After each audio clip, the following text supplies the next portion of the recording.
2025 में जितने भी विद्यार्थी मैट्रिक एग्जाम देने वाले हैं उनके लिए सबसे बड़ी खुशखबरी है कि उन लोगों का सैंपल पेपर क्या हुआ है, अपलोड कर दिया गया है। ठीक है, तो आज की इस वीडियो में हम सभी ऑब्जेक्टिव और सब्जेक्टिव क्वेश्चन के को देखेंगे। ठीक है, तो वीडियो को शुरू से लेकर अंत जरूर देखिएगा। तो वीडियो को स्टार्ट करते हैं। तो पहला प्रश्न यह है, मूर्धन स्वर्ण का उच्चारण स्थान है। मूर्धन स्व का उच्चारण स्थान कौन सा है? कंठ है कि तालु है कि मूर्धा है कि ओष्ठ है? तो इसका सही उत्तर जाएगा ऑप्शन बी, तालु है। ठीक है, कंठ से किसका उच्चारण स्थान होता है? वो क वर्ग का होता है, यानी क ख ग का इसका होता है। ओष्ठ से किसका होता है? प फ वाला, यानी कि प वर्ग का उच्चारण स्थान क्या होता है? ओष्ठ होता है। ठीक है, चलिए दूसरा प्रश्न है कि निम्नलिखित में से कौन सा हर्ष स्वर है? इनमें से कौन सा हर्ष स्वर है? तो दिया गया गया अ, आ, ई, ए। तो इसका सही तो जाएगा ऑप्शन ए, अ। ठीक है, जितने भी अ, छोटे ई, ठीक है, ए, उ होता है, ये सब आपका हर्ष स्वर बन होता है। ठीक है, चलिए आगे चलते हैं। तो तीसरा प्रश्न है कि निम्नलिखित में से कौन सा योजक चिन्ह है? यानी कि इनमें से कौन सा जो है योजक चिन्ह यानी कि जो जोड़ता है? तो ऑप्शन डी इसका सही उत्तर हो जाएगा। जैसे होता है माता, उसको डैश करके पिता होता है। ठीक है, तो आपका यही हो गया योजक चिन्ह। ठीक है, चलिए चौथा प्रश्न है कि निम्नलिखित में से कौन सा शुद्ध शब्द है? यानी इनमें से कौन सा शुद्ध शब्द है? तालीम, विलीन की बहुमुखी या समर्पित? तो इसका सही उत्तर हो जाएगा ऑप्शन बी, विलीन। ठीक है, बाकी तालीम गलत है, बहुमुखी गलत है और समर्पित क्या है? गलती है। ठीक है, चलिए आगे चलते हैं। तो पांचवा प्रश्न है, जिन व्यंजनों के उच्चारण में श्वास पूर्व से अल्प मात्रा में निकले और जिनमें हकार जैसी ध्वनि उत्पन्न नहीं होती उसे क्या कहते हैं? तो उसे कहते हैं हम अल्प प्राण। ठीक है, ऑप्शन ए इसका सही उत्तर हो जाएगा। चलिए आगे चलते हैं। तो छठा प्रश्न है कि जब एक की ध्वनि का द्वित्व हो जाए तो वो क्या कहलाती है? जब एक की ध्वनि का द्वित्व हो जाए वो क्या कहलाती है? तो वो कहलाती है युग्म ध्वनियाँ। ठीक है, ऑप्शन बी इसका सही उत्तर हो जाएगा, युग्म ध्वनियाँ। सातवां प्रश्न है, महोत्सव शब्द का संधि विच्छेद है। यानी कि महोत्सव शब्द का संधि विच्छेद क्या होता है? मोह जोड़ उत्सव कि मोह जोड़ उत्सव कि महू जोड़ उत्सव या महाजोड़ उत्सव? तो ऑप्शन डी इसका सही उत्तर हो जाएगा, महाजोड़। क्या हो जाएगा? महाजोड़ उत्सव। ठीक है, आगे चलते हैं। तो आठवां प्रश्न है कि यश जोड़ दा की संधि है। यश जोड़ दा की संधि क्या है? यशदा, केशदा, यशोदा या अशोदा? तो ऑप्शन डी इसका सही तो हो जाएगा, यशोदा। ठीक है, नौवां प्रश्न है, पवन शब्द का सही संधि विच्छेद है। पवन शब्द का संधि विच्छेद क्या होता है? प जोड़ वन कि प जोड़ अन कि पे जोड़ अन या प जोड़ अन? तो ऑप्शन 20 का सही उत्तर हो जाएगा प जोड़ अन। ठीक है, ऑप्शन 20 का सही उत्तर हो जाएगा। आगे चलते हैं। तो 10वां प्रश्न है कि जहाँ वाक्य की गति अंतिम रूप ले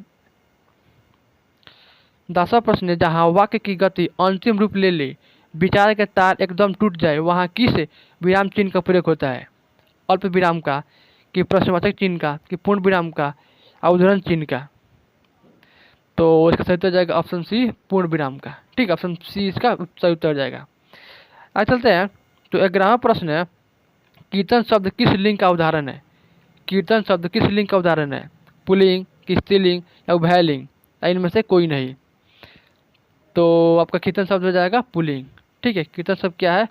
वो है आपका पुल्लिंग है। ठीक है, ऑप्शन ए इसका सही उत्तर हो जाएगा। अब चलते हैं।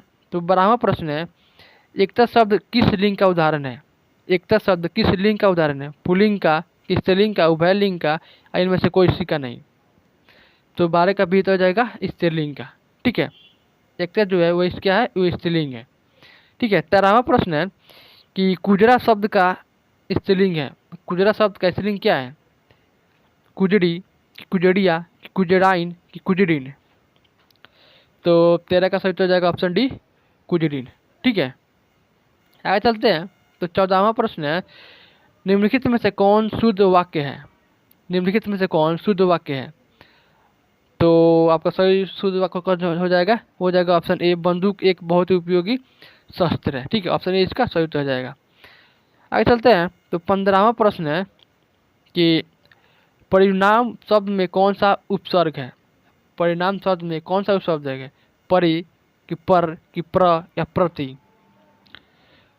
तो उसका सही उत्तर हो जाएगा ऑप्शन ए, परि। ठीक है, परिणाम में कौन सा उपसर्ग है, वो है आपका परि। ठीक है, चलिए आगे चलते हैं। तो 16वां प्रश्न है कि गायक शब्द में कौन सा प्रत्यय है। गायक शब्द में कौन सा प्रत्यय है, गाय कि यक कि क कि अक। तो इसका सही उत्तर जाएगा ऑप्शन डी अक। ठीक है, चलिए आगे चलते हैं। तो 17वां प्रश्न है रचना अथवा बनावट के विचार से शब्द के कितने प्रकार हैं।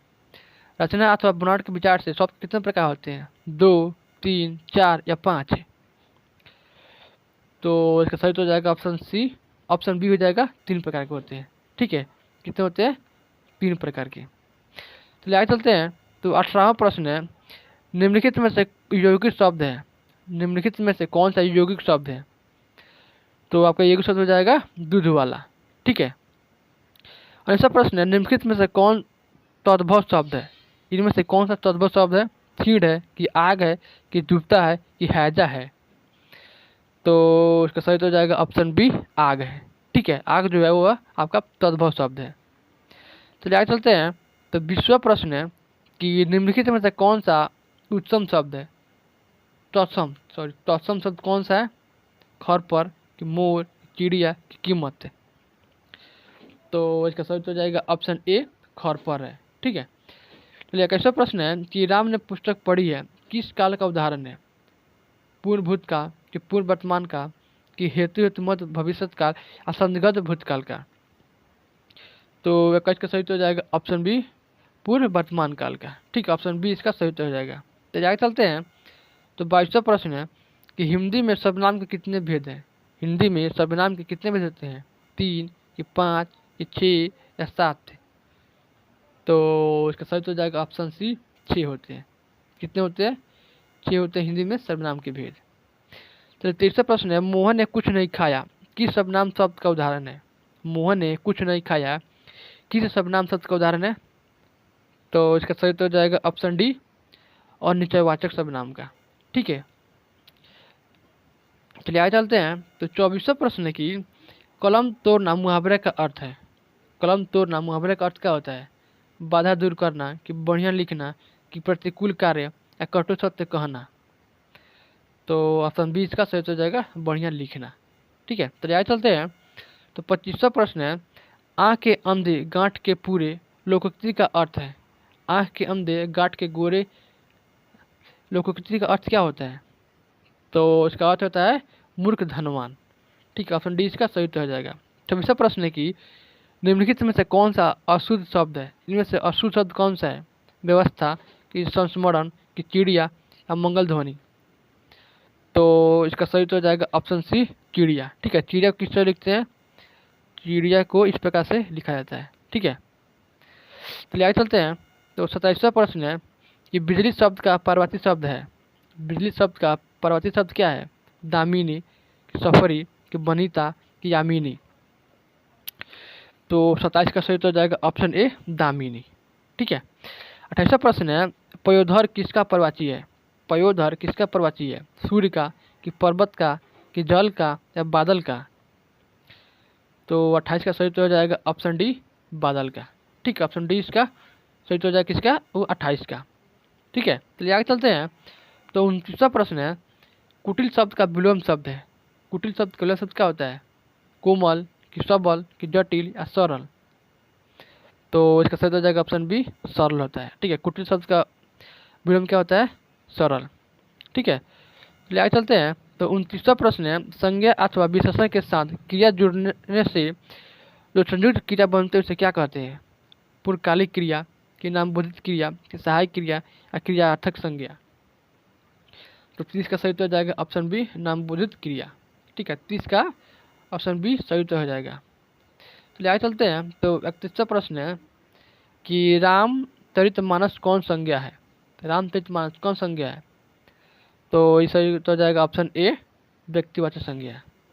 ठीक है, 32वां प्रश्न है कश्मीरी सेव सिंदूरी लाल होता है, इस वाक्य में पर विशेषण कौन सा है। तो हो जाएगा सिंदूरी। ठीक है, ऑप्शन सी इसका सही तो हो जाएगा। चलिए आगे चलते हैं। तो 33वां प्रश्न है कि निम्नलिखित में से कौन परिमाणबोधक विशेषण का उदाहरण है। परिमाणबोधक विशेषण उदाहरण कौन सा है। तो इसका सही तो हो जाएगा ऑप्शन सी बारासा। ठीक है, तो आगे चलते हैं। तो 34वां प्रश्न है कि किस समास में विशेषण विशेषण अथवा उपमेय उपमान शब्द हो उसे क्या कहते हैं?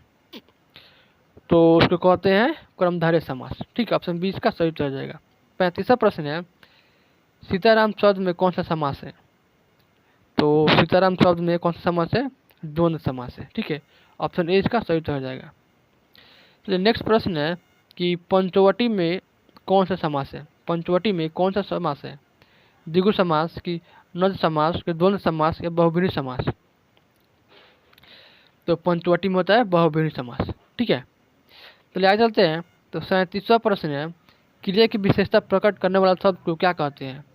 क्रिया को विशेषण प्रकट करने वाले शब्द को क्या कहते हैं? विशेषण कि प्रविशेषण कि विशेषज्ञ कि क्रिया विशेषण? तो 37 का ऑप्शन डी सही हो जाएगा, क्रिया विशेषण। ठीक है, तो आगे चलते हैं। तो 38वां प्रश्न है निम्नलिखित में से आज्ञावाचक वाक्य का उदाहरण है? इनमें से कौन जो है वो आज्ञावाचक शब्द है, वाक्य है? तो इसका सही तो हो जाएगा ऑप्शन सी।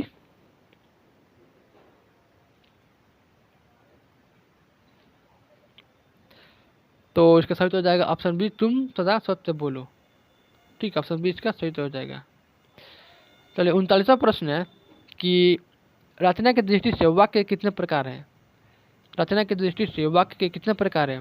3 कि 5 कि 8 या 10 से? तो इसका सही तो हो जाएगा ऑप्शन ए, 3 प्रकार के होते हैं। ठीक है, रचना की दृष्टि से शब्द के कितने 3 प्रकार होते हैं। ठीक है, तो आगे चलते हैं।